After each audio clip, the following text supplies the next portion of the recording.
Voilà. Bon, Boker Tov. Donc, on reprend notre étude du Tanya. Et donc, nous sommes toujours dans le 4e chapitre, dans lequel donc, nous parlons des vêtements de l'âme. La semaine dernière, on a évoqué l'importance d'accompagner, d'investir le vêtement, justement, d'entrer dans le vêtement. Le vêtement, donc, la métaphore du vêtement renvoie à la pensée, la parole et l'action, qui sont les moyens d'expression de l'âme. Et l'âme divine donc s'exprime au travers de la Torah et des mitzvot. Et on avait vu qu'il fallait aussi être connecté à ces vêtements, dans le sens où il fallait les investir de sentiments qui étaient ceux donc de l'amour et de la crainte. Donc c'est toujours très important chez le Admour Hazaken. Il considère que l'action est entière lorsqu'elle provient de quelque chose d'entier en nous. Alors ce qui sort, d'accord, l'action elle-même va être entière. Donc ce qui est entier en nous, c'est quand on investit notre personnalité, on investit nos traits de caractère, nos sentiments, notre amour et notre crainte de Dieu dans l'action. D'accord ? Dans le 3e chapitre, donc, on avait vu l'importance de ces sentiments, puisque c'est ce qui permettait à l'âme, lorsqu'elle est parvenue dans le monde, de se reconnecter avec ce qui est avant le monde. Donc, elle s'y reconnecte de façon intellectuelle, et pour être entière, elle doit aussi s'y reconnecter de façon sentimentale, de façon, je vais dire, affective, c'est-à-dire donc tout ce qui a trait aux affects. Voilà.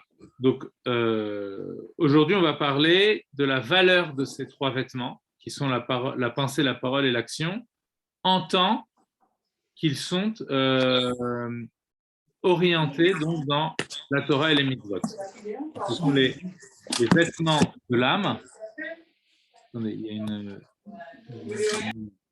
a donc, ce sont les vêtements de l'âme, pensée, parole et action. Mais les vêtements de l'âme, ce sont les vêtements qui vont me permettre de faire des actes particuliers qui sont les actes des mitzvot, d'accord, qui ne sont pas les actes du quotidien, puisqu'on distingue les actes du quotidien des actes des mitzvot. L'acte du quotidien, c'est un acte généralement qui est fait de façon intéressée. Il y a une autre façon aussi de percevoir l'acte du quotidien. On va dire, pour simplifier, l'acte du quotidien, c'est un acte intéressé. L'acte de la mitzvah, c'est un acte désintéressé. Bien entendu qu'il peut y avoir aussi des façons d'accomplir les mitzvot de façon intéressée, mais on va dire que dans la nature de l'acte du quotidien, l'acte est intéressé, et dans la nature de l'acte de la mitzvah, même si je peux y trouver un intérêt, mais malgré tout, l'acte est désintéressé. C'est-à-dire qu'il est au-delà de la notion d'intérêt, il va chercher l'essence des choses, il va chercher le divin directement. L'homme est dépassé par l'acte qu'il est en train de faire. D'accord ? Alors, Veine, donc je prends directement dans le texte. Donc, c'est à la 6e ligne en partant du bas de la page Chet, dans le livre du Tanya. Alors, Veine Shlosha Levushim Elu, Mea Torah ou Mitzvotea, Av Shenikraim Levushim, la Nefesh Ruach ou Neshama, Im Kolze, Gavha Vegadla Ma'alatam, le Enketz Vesof, Al Ma'alat, Nefesh Ruach ou Neshama Atzman. Alors, que nous dit-il ? Nous avons 3 vêtements. Le vêtement, c'est quelque chose qui est extérieur au corps. Donc, si on prend la métaphore du corps, il y a le vêtement du corps. Donc, dans le vêtement du corps, ce qui est plus important, c'est le corps. Et le vêtement est secondaire. D'accord ? Alors, c'est là justement que c'est là le paradoxe des vêtements de l'âme. Dans les vêtements du corps, c'est le corps qui est le plus important, mais dans les vêtements de l'âme, c'est les vêtements qui sont le plus importants. C'est ce qu'il dit ici dans ces termes, il dit, bien qu'il soit appelé, si je traduis littéralement, il dit bien que ici, les vêtements de l'âme qui vont accomplir la Torah et les mitzvot sont appelés des vêtements pour les 3 degrés d'âme les plus bas, Nefesh, Ruach ou Neshama, ceux dont il est toujours question ici dans le début du Tanya. Eh bien, Iukolze, malgré cela, leur Ma'ala, leur degré est bien plus haute et bien plus grande, et les termes vont très loin, les Enketz à l'infini, les Enketz Vesof, sans limite et sans fin. Al Ma'alat Nefesh Ruach Neshama Atzman, relativement, comparativement, au degré de l'âme, des 3 degrés d'âme qu'on a appelés Nefesh, Ruach Neshama. Alors ça, c'est quelque chose qu'il faut comprendre. Alors, pourquoi il nous dit que dès lors que ma pensée, ma parole et ma capacité de penser, de parler ou d'agir, dès lors qu'elles sont investies dans les actions des mitzvot, dans la pensée de la Torah, dans la parole de la Torah, alors elles ont tout à coup une valeur qui est beaucoup plus haute, beaucoup plus grande, infiniment plus grande que l'âme elle-même. Qu'est-ce qu'il veut dire par là? Est-ce que vous avez une idée?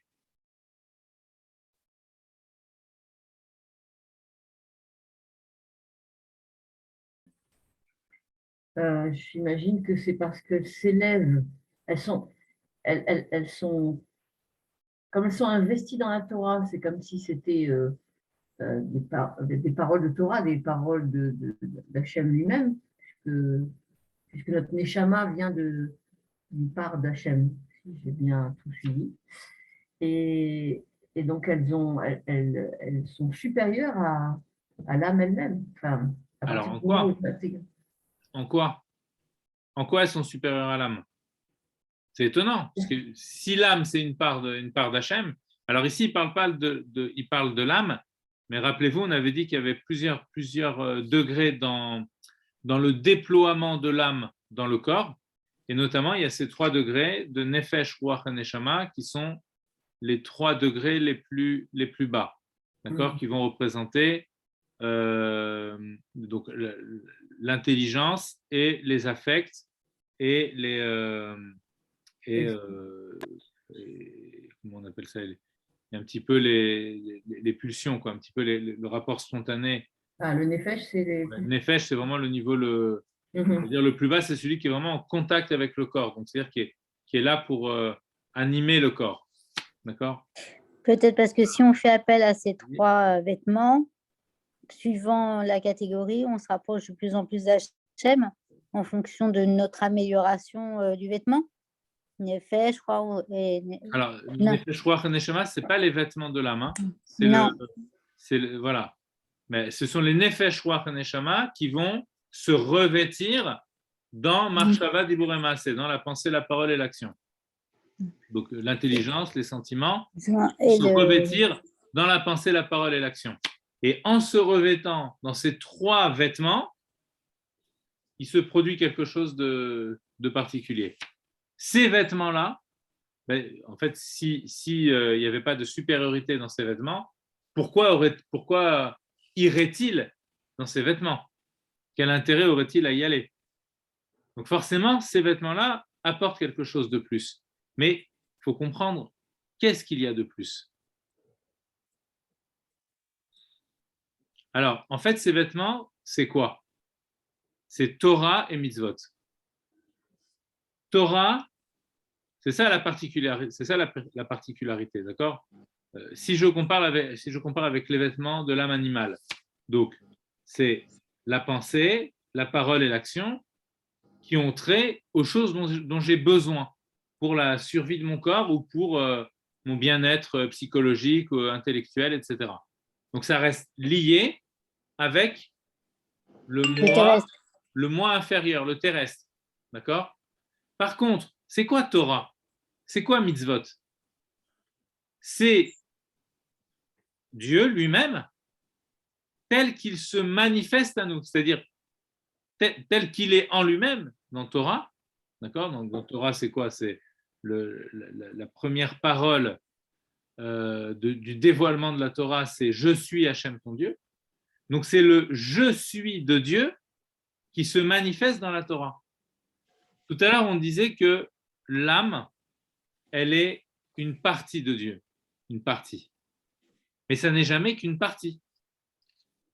C'est-à-dire que la globalité, c'est lui. C'est pour ça qu'une âme ne peut pas se prendre pour Dieu. Aucune âme, que ce soit l'âme de Moshe Rabbeinu, du Rabbi, peu importe, du plus grand des tzaddik, ce sera jamais Dieu lui-même. D'accord? Dieu lui-même, c'est toutes les âmes et c'est indéfinissable. Bon. Du coup, lorsque moi je suis une simple âme dissociée, qu'est-ce qui lui manque? Ben, cette âme, elle est une partie, et donc il lui manque, entre guillemets, le tout. Eh bien, ce tout-là, il m'est offert. Comment il m'est offert? Au travers de la Torah et des mitzvot. Donc, il y a plus d'existence dans le sens de l'origine de l'existence, dans le sens de l'existence divine, de ce que le Rambam appelle la véritable existence. Il y a plus d'existence avec un grand E dans le vêtement, puisque le vêtement, c'est le vêtement de Torah et de mitzvot. Donc, il y a plus d'existence dans ce sens-là, dans le vêtement que dans l'âme elle-même. Parce que l'âme elle-même, c'est une âme singulière, c'est une particularité revêtue dans une âme divine, dans une âme animale qui a perdu le contact. Alors que dans Torah et mitzvot, j'ai de la vérité divine telle qu'elle est dans son en soi, dans ce qu'on appelle dans son etsem, dans ce qu'elle est en elle-même. Donc j'ai plus d'en soi divin dans la Torah que dans l'âme. C'est pour ça que si l'âme veut retrouver cet en soi divin, si elle veut se réapproprier le tout duquel elle est issue, alors elle doit en passer par la manifestation de ce tout, c'est-à-dire par Torah sur le plan de l'intellect et mitzvot sur le plan de l'accomplissement. Est-ce que ça vous paraît plus clair?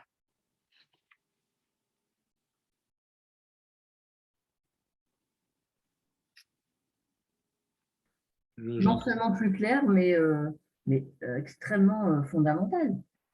En fait, je n'avais pas du tout. Enfin voilà, je découvre. En fait, Torah et Mitzvot sont plus hauts que la Neshama. Voilà, exactement. Ça englobe beaucoup. Plus fondamental, exactement. C'est-à-dire que dans la Torah et les mitzvot, on va retrouver quelque chose qu'on a perdu en fait. Vous voyez? C'est-à-dire que en venant au monde, le chélek, entre guillemets, se sépare de sa source et donc cette source lui manque. Il a besoin de retrouver cette source. C'est vital pour cette âme. Retrouver sa source, c'est sa condition d'existence. Et donc, comment elle la retrouve? Par le fait que sa source a trouvé un moyen, a offert un moyen pour se manifester. Donc, rappelez-vous, la Torah, c'est Dieu qui se donne Anochi. Hein, les Chachamim font remarquer qu'avec les lettres du mot Anochi, je suis, d'accord, le je de Dieu, je suis Hachem ton Dieu qui t'a fait sortir d'Égypte. Le Anochi, c'est quelque chose qui peut le mot Anochi, d'accord, peut se lire aussi en ce qu'on appelle un notaricon, c'est-à-dire une écriture déployée. Quand on va prendre chaque lettre, on va en faire un nouveau mot.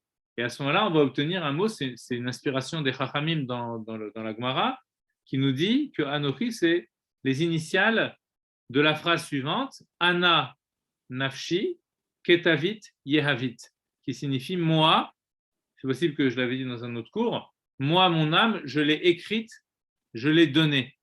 Donc c'est le moi de Dieu qui se donne dans la Torah, au travers de ces histoires, au travers de tous les événements, etc. Puisque la Torah, c'est l'histoire de quoi la Torah? Quelqu'un m'a dit la dernière fois, c'est l'histoire du monde ou c'est l'histoire c'est l'histoire du peuple juif, etc. C'est aussi vrai, mais c'est surtout le thème de l'histoire, c'est surtout l'histoire de la rencontre et de la manifestation et du dévoilement du divin dans le monde. C'est cette histoire qui est relatée dans la Torah et dans tout le Tanakh d'une façon générale.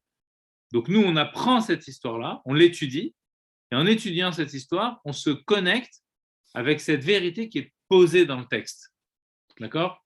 Et les mitzvot, c'est un petit peu la même idée. La mitzvah, on avait expliqué aussi une autre fois, mais c'est bon de se le remémorer. La mitzvah, c'est la volonté de Dieu. Et la volonté de Dieu, ça veut dire quoi la volonté de Dieu? Ça veut dire la volonté telle que Dieu se veut lui-même. Donc c'est une volonté absolue. Ce n'est pas une volonté qui désire un objet parce que cet objet lui manque. Ce n'est pas ça la mitzvah. Il manque rien à Dieu. La mitzvah, c'est la volonté avec un grand V. C'est l'idée même de volonté. D'accord? Comment je peux retrouver Dieu? Si je me connecte avec la volonté en elle-même. Ce qu'on appelle aussi le Ratzon Ha'elyon, la volonté suprême, la volonté absolue. Pas une volonté qui tend vers un objet, la volonté en elle-même. Donc lorsque je me connecte, lorsque j'accomplis une mitzvah, c'est la volonté en elle-même telle qu'elle s'est donnée l'expression au travers d'un geste voulu, mais ce geste voulu est voulu parce qu'il est la manifestation de la volonté en elle-même. Donc lorsque moi j'accomplis la mitzvah, avec quoi je me connecte? Avec la notion même avec le principe même de volonté, le vouloir en soi. Et ce vouloir en soi, c'est le vouloir de Dieu. L'objet de ce vouloir, entre guillemets, c'est Dieu. D'accord? Ce que je veux en accomplissant la mitzvah, je veux Dieu lui-même. D'accord? En tout cas, c'est en ce sens-là qu'il faut travailler. Donc, du coup, on a Torah d'un côté et mitzvot de l'autre. Et par ces deux biais, on va avoir la reconnexion du chelek, donc de la part qui est mon âme, avec l'ensemble, entre guillemets, évidemment, qui est Hachem, puisque Hachem ne peut même pas être désigné par la notion d'ensemble ou de globalité. Voilà. Mais bon, c'est pour nous donner une petite idée, qu'on ait qu'au moins nos pauvres esprits puissent se trouver un chemin pour se reconnecter. D'accord? Alors, il va attester son propos en s'appuyant sur un passage dans le Zohar qui nous dit des Oraïta, ou comment je trouve les Zohar, donc je suis à la troisième ligne avant la fin de la page, des Oraïta vekutsha berichu kulachad. Donc, la Torah et le Saint béni soit-il, tout cela, c'est un. Donc ça veut bien dire, si c'est un, ça veut bien dire que ce que dit la Torah, c'est le un de Dieu. D'accord? Donc l'étude de la Torah, c'est l'entrée dans l'intime du divin. D'accord? C'est entrer dans l'intime du divin. C'est ne plus rester extérieur avec ce qui se passe entre guillemets, évidemment. Il faut beaucoup de pincettes quand on parle de ces choses-là, parce que Dieu est indescriptible, donc même quand on parle d'intime, fondamentalement, ça ne veut strictement rien dire. Mais c'est pour, encore une fois, c'est pour essayer de nous avec les concepts qui sont les nôtres, nous essayer pour essayer de nous rattacher à cela. Donc, la Torah est un. Pirouche de Horaïta, qu'est-ce que ça signifie que la Torah est un? I chochmato uretsono shel HaKadosh Baruch Hu. C'est que la Torah, c'est la chochma, c'est la conscience, c'est la volonté du Saint béni soit-il. Ve'akadosh Baruch Hu bichvodo be'atzmo kulachad. Et lui, en lui-même, il est un, c'est-à-dire qu'il n'est pas composé d'éléments qui permettraient de dire, voilà, quand on a cette composition, on l'a lui. Il n'est pas composé. Donc, c'est quoi la Torah? C'est cette non-composition, cette pureté. D'accord? C'est ça qu'on entend par pureté, quelque chose de pur, sans grumeaux, sans alliage. D'accord? Ce ne sont pas des éléments liés les uns aux autres. C'est un absolu, c'est le un en soi. D'accord? Eh bien, la Torah, c'est ce qui permet d'accéder à ce un-là. Qui hua yodea, donc il rapporte les propos du Rambam, il est lui le connaissant, vehu amada, et il est la connaissance. Comme voir les el, Beshem Rambam, comme on l'a dit plus haut au nom du Rambam, de Maïmonide. Voilà, la différence c'est qu'ici, et ça c'est certainement un chidouche, donc une nouveauté de lui, du Admour HaZaken, c'est que quand on a ramené le Rambam plus haut,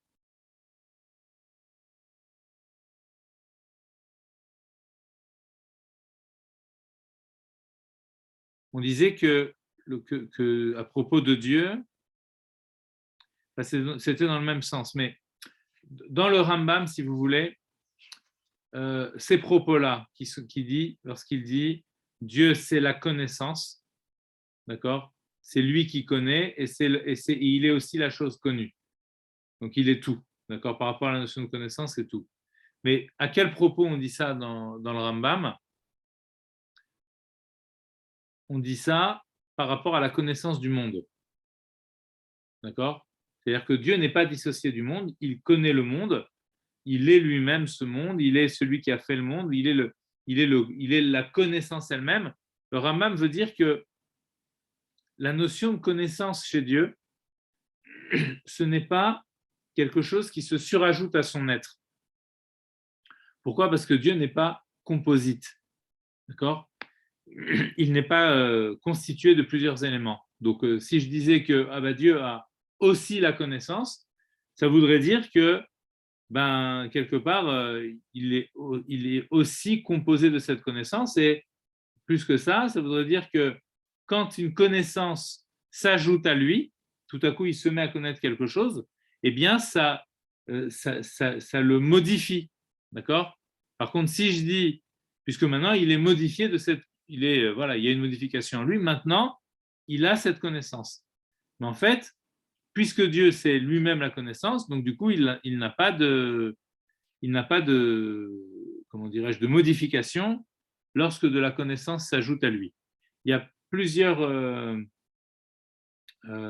maîtres, si vous voulez, qui disent que dans cette vision, il y a un problème. Et c'est pour ça qu'il y avait, si vous vous rappelez, dans le deuxième chapitre, il y avait une note qu'on n'a pas développée, d'accord?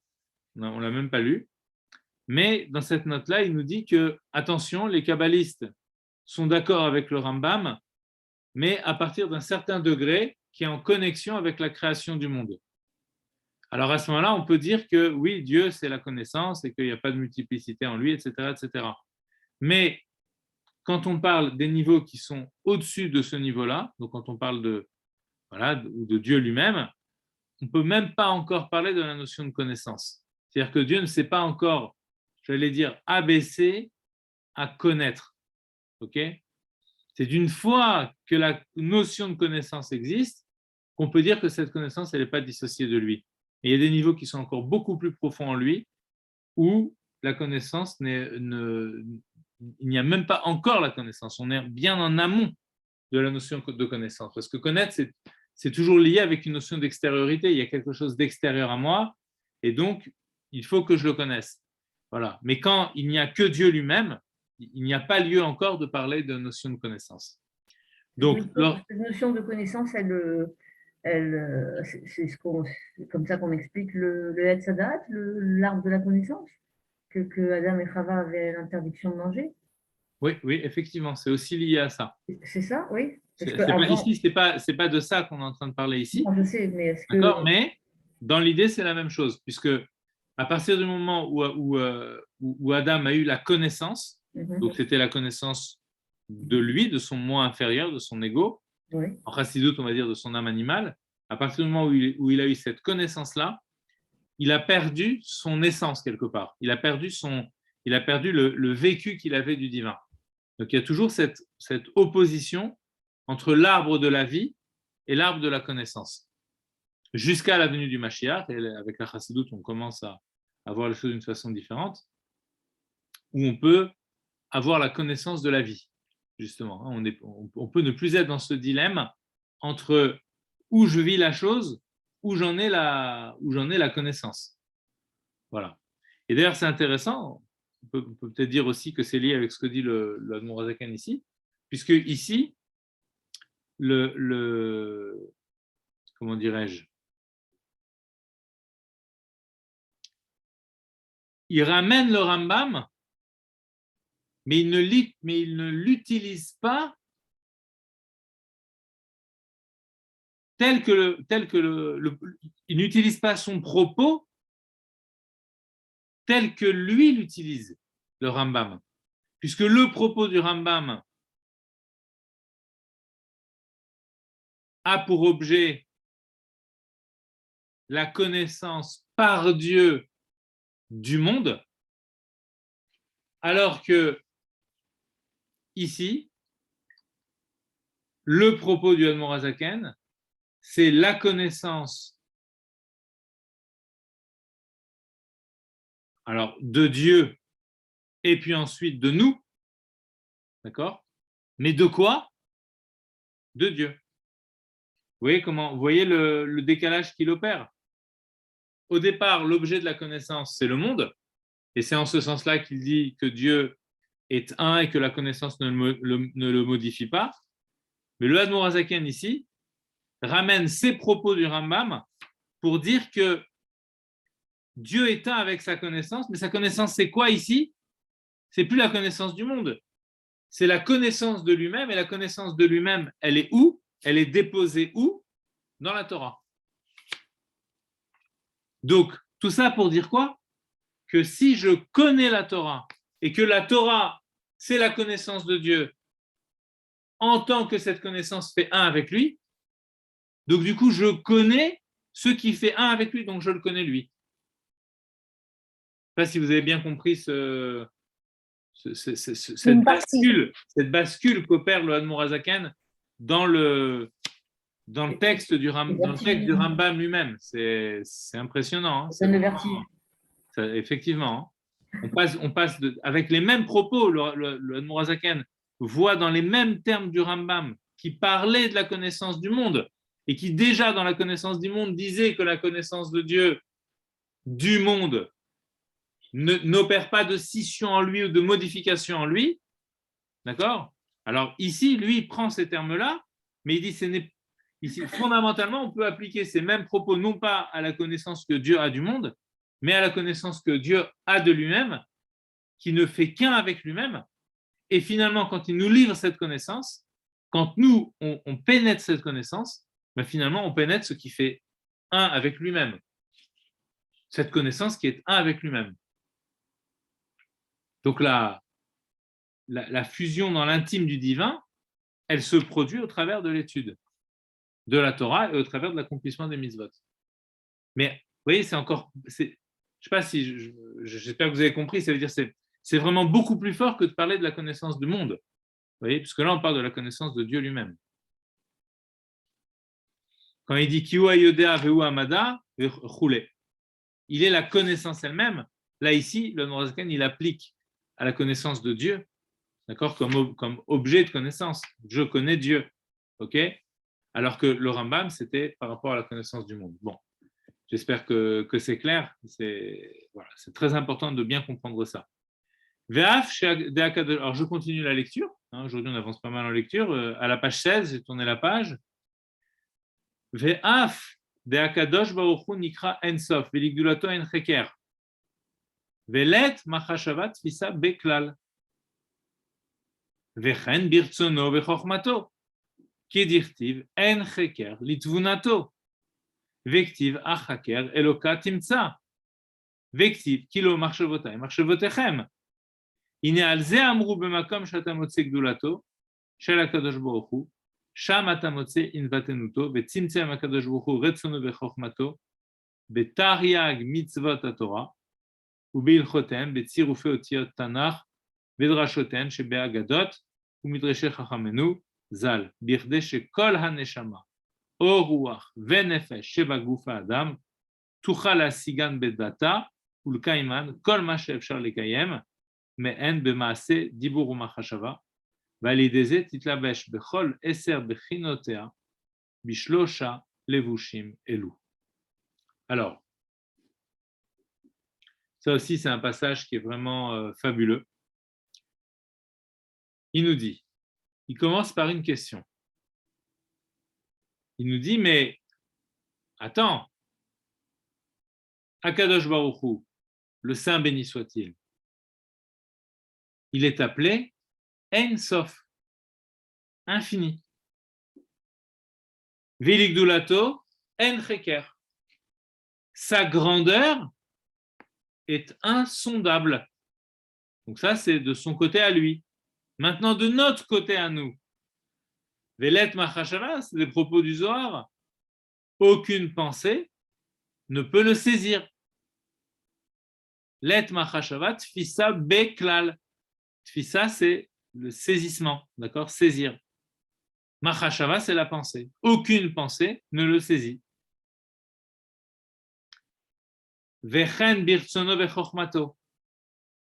Et lorsqu'on parle maintenant, non pas de lui, mais de sa volonté et de sa chochma, il en va de même. Puisqu'on a dit tout à l'heure que sa chochma, c'est la Torah, son ratson, c'est les mitzvot, qui sont liés à lui, qui font un avec lui. Donc, de la même façon que je ne peux pas, par la pensée, le saisir à lui, de la même façon, par la pensée, je ne peux pas saisir sa volonté et sa connaissance, et sa chorma. Kedirtiv, en cheker litvunato. Alors ici des psukim, des versets qui disent, voilà, un premier verset qui dit, sa tvuna, donc sa sagesse, en cheker, n'est pas sondable. Vective achaker eloka timtza. Tu veux un café? Un autre verset nous dit aussi,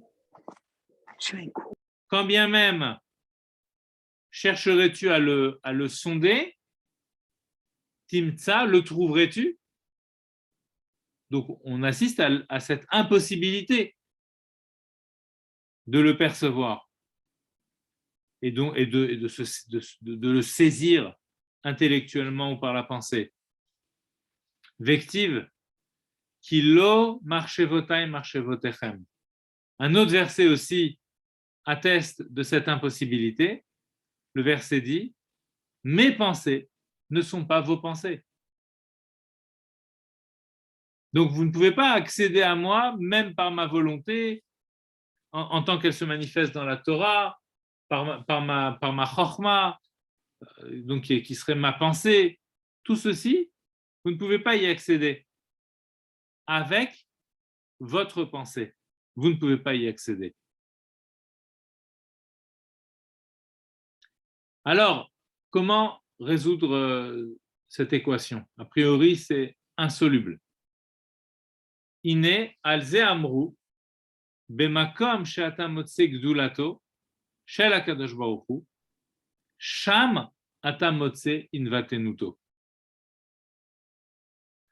Alors, les Chachamim nous disent, nous avons parlé ici de la grandeur de Dieu, de sa dimension infinie. D'accord? Mais en fait, un verset dit, les Chachamim nous disent, en s'appuyant sur des versets, c'est dans le Talmud, mais On ne va pas rentrer maintenant dans le détail de ce passage du Talmud, mais juste la conclusion que nous disait Chachamim. Là où tu trouves sa grandeur, là-bas même, tu trouves son humilité. Là où tu trouves sa grandeur, là-bas même, tu trouves son humilité. Et la Gemara, là-bas, va citer des versets où on parle de la grandeur de Dieu. Et quelques versets plus loin, nous voyons que Dieu aussi a un comportement d'humilité. Alors, dans le sens maintenant de l'interprétation chassidique, qu'est-ce que cela signifie? Ça veut dire que là où tu penses Dieu comme grandeur, donc Dieu se manifeste à toi comme l'impossible, comme une non-accessibilité, d'accord? Il est comme inaccessible. Eh bien, là-bas même, il y a son humilité. C'est-à-dire, son humilité, ça signifie une forme de réduction de cette grandeur qui la met à taille humaine. Et que dans cette réduction, il va y avoir une possibilité d'attraper quelque chose. Donc là, si on le retraduit, on va voir après comment. Mais si simplement on traduit la formule, on la retraduit en d'autres termes, qu'est-ce que je dirais? Je dirais, là où tu trouves son insaisissabilité, là-bas même, tu trouves sa saisissabilité. Là où je le pensais insaisissable, eh bien là-bas même, il se laisse saisir. Qu'est-ce que ça veut dire là-bas même? Sham, c'est quoi cette notion de sham? Là-bas, ou là, comme on a dit, là où tu trouves son insaisissabilité, là même tu trouves sa saisissabilité. Ça signifie que être saisissable ou ne pas être saisissable n'entame pas ce qu'il est. En fait, en ce qui concerne Dieu lui-même, il est au-delà de la notion de saisissabilité ou de non-saisissabilité. Et c'est pour cela que là où je trouve sa grandeur, je peux trouver aussi son humilité, une dimension de petitesse. Parce qu'en fait, en lui-même, il est au-delà de ces deux choses-là. Ça veut dire que le premier abord, c'est quoi? C'est la non-saisissabilité. Ça, c'est le premier abord. Le premier abord, c'est il est grand, il est Ensof, Velik Dulato Enreker, tous les versets que nous avons cités précédemment. Mais en même temps, là où il n'est pas saisissable, puisqu'il est au-delà de la notion même de saisissabilité, il peut se manifester sous ces deux formes. Et ça ne va pas l'entamer. Ça ne va pas entamer cet au-delà de la saisissabilité. Et c'est pour cela qu'il y a une saisissabilité malgré tout. C'est ça l'avantage en fait, le revers de la médaille par rapport à nous, puisqu'il est au-delà de la saisissabilité, de la notion de saisissabilité, eh bien il peut, par un certain biais, se rendre saisissable. Par son humilité. Par son humilité. Quelle est cette humilité? Eh bien c'est ça la Torah. Et les deux formes, c'est la Torah et les mitzvot?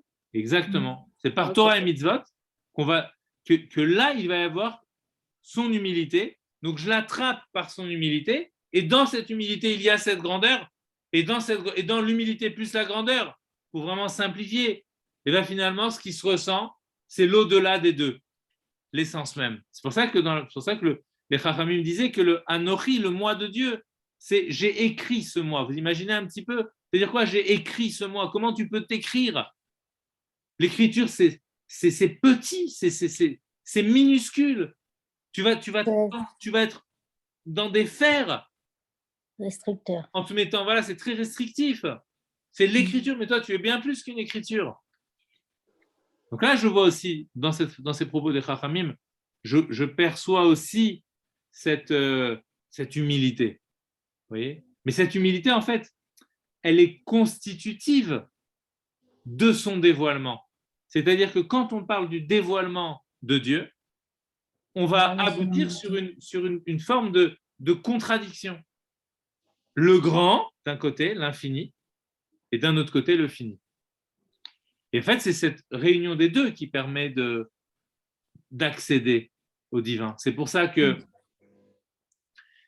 que dans chaque mitzvah, il y a une part de fini et il y a une part d'infini. La part de fini, c'est ça la réduction. La mitzvah se fait de telle et telle façon, avec tel et tel critère. Et on a... La soukha doit avoir telle mesure. Ça, c'est la dimension du fini. OK? Et la dimension de l'infini, c'est le fait qu'elle relève de la volonté suprême, la volonté absolue du divin, la volonté infinie. Le vouloir soi revêtu dans la mitzvah. Donc, du coup, en faisant la mitzvah, j'ai les deux. On en avait parlé déjà il y a une semaine ou deux. Mais ici, on va dire que ça se précise encore. Alors, dans les mots, et on va s'arrêter là, je vais juste essayer de traduire jusqu'au point si j'arrive. Les tzimtzem akadosh baruch hu retzono vechormato, qu'est-ce qu'il a fait? Il a réduit sa volonté. Donc, rappelez-vous, sa volonté, elle est infinie elle veut lui-même, et lui-même, il est infini. Donc, il a réduit sa volonté. Comment? Et sa volonté et sa sagesse et sa conscience de lui-même dans les 613 mitzvot de la Torah, dans leur déclinaison halachique, d'accord? Dans la halacha. La halacha, c'est la façon d'accomplir les mitzvot. Ou betsiroufé otiyot tanach, et encore un moyen qui sont les combinaisons des lettres qui composent la Torah, les trois parties de la Torah, Torah, Nevi'im et Ktuvim, la Torah, les prophètes et les saints les écrits saints, les hagiographes, Vedrashotéen, ainsi que leurs interprétations que l'on retrouve dans les Haggadot, donc qui sont des récits, qui sont des récits que les Chachamim font, que les sages font à partir des textes. Donc c'est de l'exégète, ou Midreshe Chachamenu, et donc ainsi que tous les commentaires et les interprétations des sages. Zal. Birde, pourquoi y a-t-il cette réduction? Que dit cette réduction? Qu'offre cette réduction? Birde chez Kol Aneshama, de telle sorte que toute l'âme, donc tous les composants, Oruach, Venefesh, qui sont les trois parties les plus basses de l'âme, l'intellect et les sentiments globalement, chez Begoufa Adam, qui sont revêtus dans le corps de l'homme, Tuchal, les Asigan Bedata, pour que cette âme-là particulière dont on parle, donc chacun d'entre nous, puisse, par sa faculté de connaissance, par sa conscience, puisse les attraper, les saisir. Ulkaiman, Kolma She'efshar Lekaem, et qu'elle puisse donc les accomplir autant que faire se peut. Mehen, Bemaase, Dibur ou Marshava, par ces relais dont nous avons parlé tout à l'heure, qui sont la faculté d'action, qui sont la faculté de la parole, ainsi que la pensée. Valiedeze, Titlabesh, Bechol Eser Bechinotea, Bishlosha Levushim. Et par le biais de ces vêtements qui sont l'accomplissement, on revient sur ce qu'on a dit au départ, j'accomplis, donc maintenant j'ai compris le mécanisme, il y a un mécanisme de réduction, donc il y a ce mécanisme de réduction, tellement réduit que par ma pensée, ma parole et mes actions, je peux l'attraper, mais maintenant ma pensée, ma parole et mes actions, que disions-nous la dernière fois? Qu'elles étaient elles-mêmes investies par les facultés d'âme, qui sont l'intellect et qui sont les sentiments. Donc le résultat, c'est quoi? Si je regarde le tableau général, eh bien, l'âme en tant que déclinée, nefesh, ruach et neshama, c'est-à-dire l'intellect et les sentiments d'une façon globale. Cette âme-là, maintenant, par le biais de la mitzvah, va elle-même être enveloppée par le un de Dieu. Et donc, elle va retrouver la généralité de laquelle elle s'était, entre guillemets, extraite.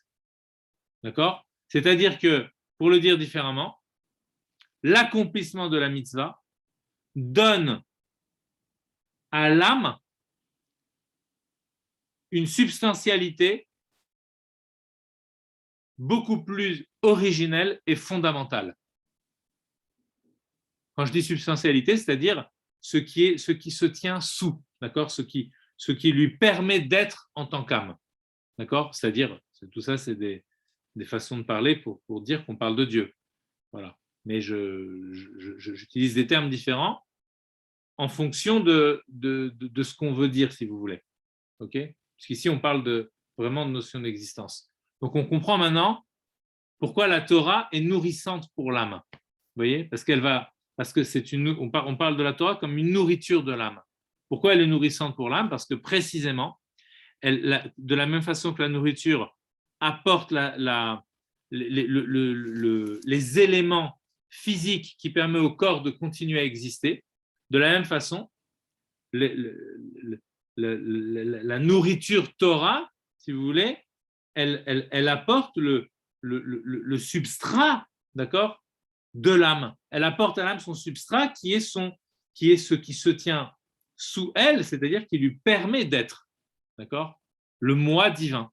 Alors, elle apporte au moi de l'âme, au moi dissocié de l'âme, le moi intrinsèque du divin. Et c'est ainsi qu'elle se nourrit. Voilà.